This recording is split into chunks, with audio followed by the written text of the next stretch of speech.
اعوذ باللہ من الشیطان الرجیم، بسم اللہ الرحمن الرحیم۔ خواتین و حضرات، نالج فیکٹری میں خوش آمدید۔ ناظرین اکرام، استخارہ کا معنی خیر اور بھلائی طلب کرنا۔ جب انسان کوئی کام شروع کرنے لگتا ہے تو اس کے تجسس برے ذہن میں چند سوال نمودار ہوتے ہیں کہ آیا یہ کام ٹھیک رہے گا یا نہیں۔ تو اپنے ان شکوک و شبہات کو دور کرنے کے لیے انسان اللہ تعالیٰ کی بارگاہ میں رجوع کرتا ہے کہ میرے حق میں جو بہتر ہے اس کی نشاندہی فرما دیں، اور اس مقصد کے لیے استخارہ کیا جاتا ہے جس سے اس کو خواب میں اللہ تعالیٰ کی طرف سے کوئی اشارہ مل جاتا ہے۔ ناظرین، سوال یہ ہے کہ استخارہ ہوتا کیسے ہے اور کیا اسلام اس کی اجازت دیتا ہے؟ اس ٹاپک پر مزید بات کرتے ہیں، لیکن اس سے پہلے میں نئے آنے والے تمام ساتھیوں سے گزارش کرتا ہوں کہ چینل کو سبسکرائب کر کے بیل آئیکن کو دبا دیں، یوں آپ کو ہماری ہر نئی ویڈیو کا نوٹیفیکیشن ملتا رہے گا۔ خواتین و حضرات، استخارہ ایک مسنون عمل ہے جس کا طریقہ اور دعا نبی اکرم صلی اللہ علیہ وآلہ وسلم کی احادیث میں درج ہے۔ استخارہ کرنے والے کو چاہیے کہ نماز عشاء کے بعد 2 رکعت نماز نفل برائے استخارہ پڑھے۔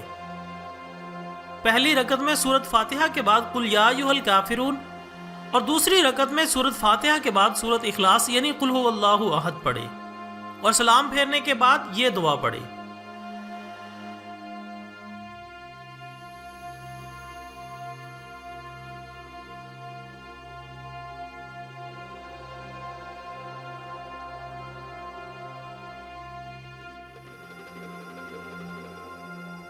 اگر 1 یا 2 بار استخارہ کرنے پر کوئی اشارہ نہ ملے تو 7 بار کرنا چاہیے۔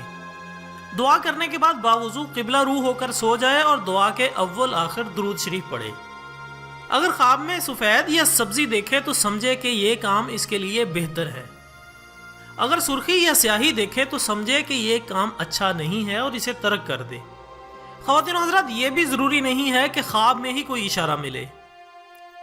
اس کی اور بھی کئی صورتیں ہیں، مثلا استخارہ کرنے کے بعد آپ جو کام کرنا چاہتے ہیں اس کے بارے میں آپ کو ایک اندازہ ہو جائے گا کہ یہ کام آپ کے لیے مفید ہے یا نہیں۔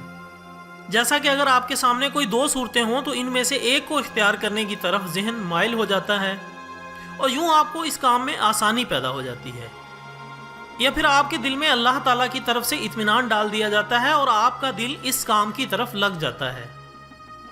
بالکل ایسے ہی اگر کوئی کام آپ کے لیے سود مند نہیں تو استخارہ کی وجہ سے اس کام میں آپ کی توجہ ہٹا دی جاتی ہے، یا پھر اللہ تعالیٰ کی طرف سے آپ کے دل میں اس کام کے لیے ایسا خیال پیدا کر دیا جاتا ہے کہ انسان اس سے رکنے پر مجبور ہو جاتا ہے۔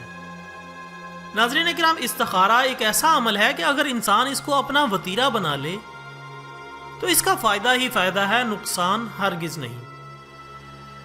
ناظرین اکرام، اس کے ساتھ ہی آج کی ویڈیو کا اختتام ہوتا ہے۔ ایک نئی ویڈیو کے ساتھ دوبارہ حاضر ہوں گے، تب تک کے لیے اجازت دیجیے گا۔ اپنا دوستوں، رشتہ داروں اور گرد و نواح کے تمام لوگوں کا بہت خیال رکھیے گا۔ اللہ حافظ۔